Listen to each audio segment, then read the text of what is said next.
तो आज कैसे आ गए बेटा? हेलो डेमन किंग, तो आप मेरे बात समझ चुके हो। Thank you very very much. कैसे हो, কেমন আছো পাপাই বেটা?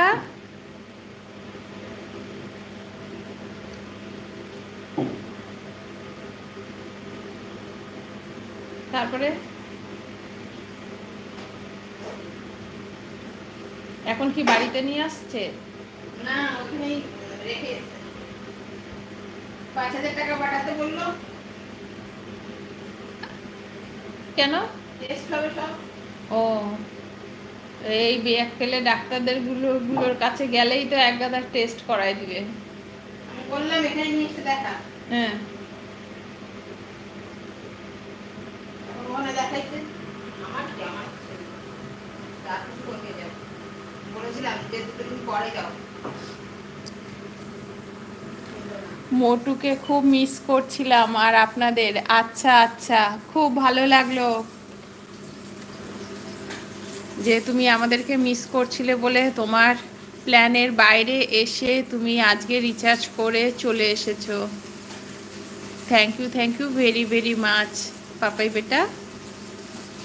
तो देखो कोको आज अभी तक डिनर नहीं किया, सो रहा है और मैं पी रही हूँ चाय। কিসে রাখবো গো বেগুন ভাজাটা? যে কোনো একটা থালা থালায় কিছু একটা রেখে দাও।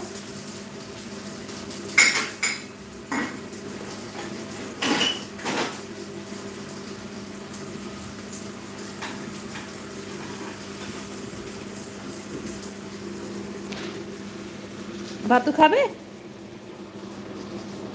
বসো এখানে। তেল ছাড়বে, হ্যাঁ, তেল ছাড়বে প্রচন্ড।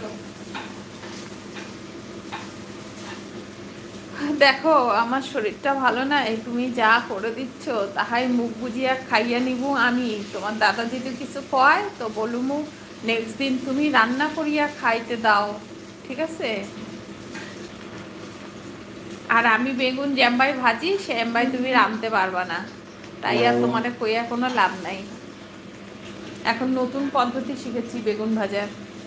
কড়াইতে তেল ঢেলে দিয়ে ঠান্ডা কড়াইয়ের মধ্যে বেগুনগুলো এপিট ওপিট সব তেল মাখায় নিয়ে গ্যাস কমায় ঢাকা দিয়ে হইতে থাকে। আমি তো তাই করলাম। তাতে আর তেল থাকে না, তেলটা টেনে যায় তো পুরো যেইটুকু তেল দিই। কড়াইতে আর তেল বেঁচে থাকে না।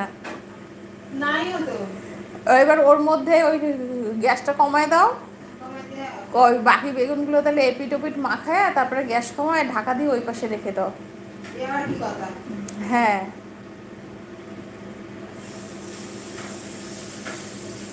তাহলে আর তেল তেল হবে না। আর এর থেকে তেল যখন ছাড়বে ওর মধ্যে ঢেলে নেবো ওখানে।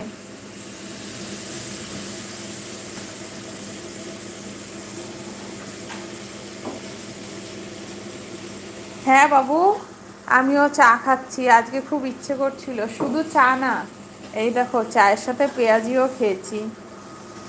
ওই যে মাসি মাসি বানিয়ে দিল। আজকে মাসি রান্নাও করে দিচ্ছে বেগুন ভাজা আর পরোটা।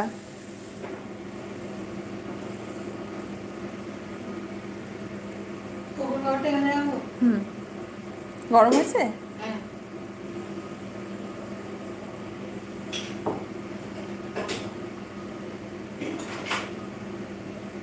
হ্যাঁ, পেঁয়াজি।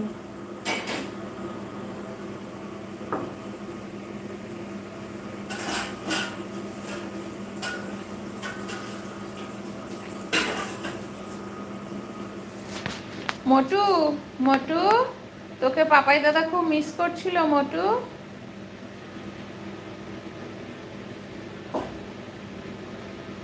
তাই রিচার্জ করে চলে এসেছে।